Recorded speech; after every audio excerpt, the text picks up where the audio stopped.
আসসালামু আলাইকুম ভিউয়ার্স। আমার কিউট বেবিটার জন্মদিন উপলক্ষে আমি এই কিউট ড্রেসটি আমার বেবিটার জন্য মেক করেছিলাম। আমাদের দুজনারই ইচ্ছা ছিল যে আমরা আমাদের ফ্যামিলির সাথে আমার বেবির বার্থডেটা সেলিব্রেট করব।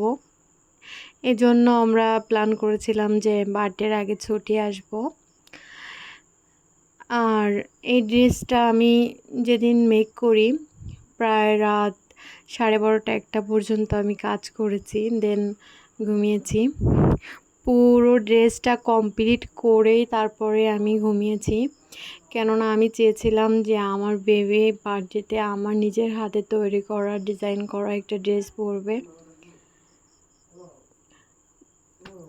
যেহেতু আমরা ছুটি আসবো তো ওই দিন রাত জেগে ড্রেসটা কমপ্লিট করে দেন আমি ঘুমাই। পরদিন সকালে আমরা ছুটির উদ্দেশ্যে বাড়ির উদ্দেশ্যে রওনা করব। এজন্য রাত জেগে আমার কাজটা করা লাগছে।